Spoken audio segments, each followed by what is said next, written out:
Pernah kepikiran gak sih apa yang sebenarnya terjadi di dalam otaknya ChatGPT? Ini tuh bukan sihir dan juga bukan ensiklopedia raksasa.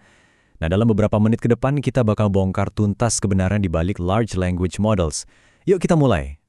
Oke, kita mulai dari kesalahpahaman yang paling umum. Banyak banget yang ngira LLM itu kayak ensiklopedia super pinter yang tahu segalanya. Seperti yang ditekankan di sini, anggapan itu salah besar. Justru, ngerti kenapa ini salah, itu adalah kunci utama buat paham cara kerja teknologi ini. Jadi, kalau LLM itu bukan otak atau database, terus apa dong? Jawaban sederhananya gini, ini adalah mesin prediksi. Tapi mesin prediksi yang canggihnya luar biasa. Inti dari semua ini tuh cuma satu kata, probabilitas. Tugas utama LLM itu bukan buat tahu kebenaran, tapi buat memprediksi token berikutnya. Entah itu kata atau potongan kata. Dia cuma ngitung secara statistik. Kata apa sih yang paling mungkin muncul selanjutnya dalam sebuah kalimat? Ini murni permainan angka, bukan pengetahuan. Analogi paling gampangnya gini, bayangin fitur autocorrect di HP kamu.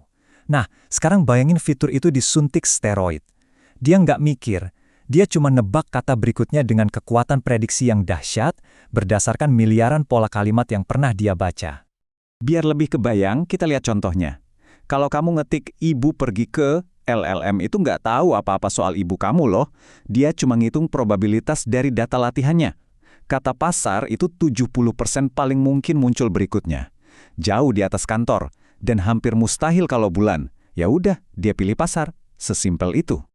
Terus, apa sih yang bikin mesin tebak-tebakan ini jadi akurat dan canggih banget? Jawabannya ada di sebuah terobosan teknologi yang namanya arsitektur transformer. Jadi sebelum tahun 2017, model bahasa itu punya kelemahan gede. Model lama kayak RNN itu, dia baca kalimat satu kata demi satu kata. Akibatnya, dia sering lupa sama konteks di awal kalimat kalau kalimatnya panjang.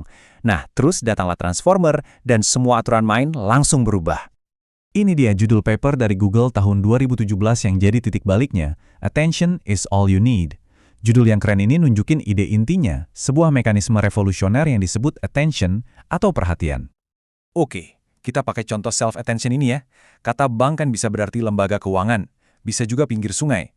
Model lama pasti bingung, tapi transformer, dia ngelihat seluruh kalimat sekaligus.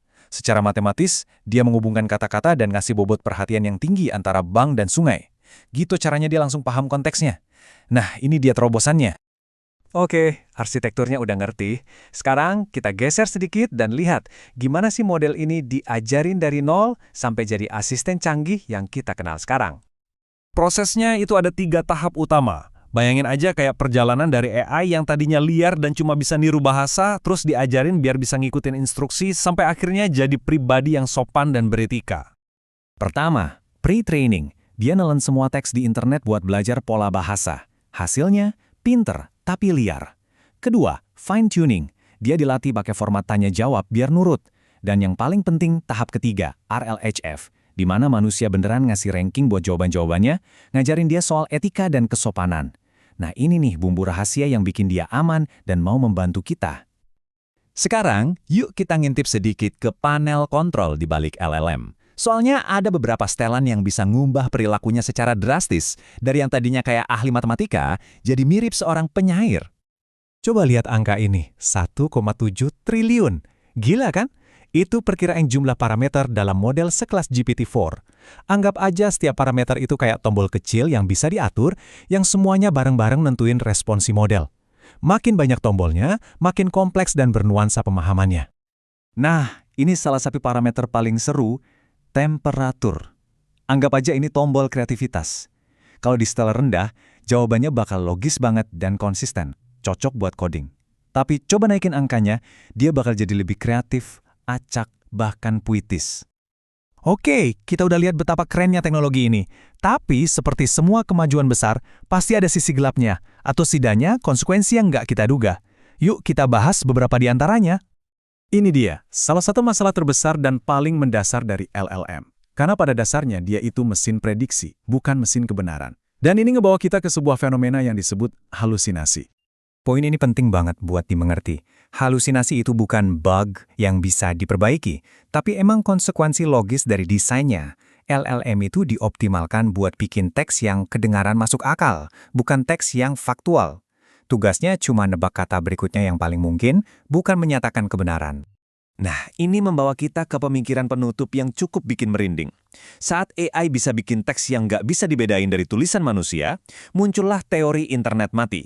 Sebuah gambaran masa depan di mana internet didominasi oleh AI yang ngobrol satu sama lain.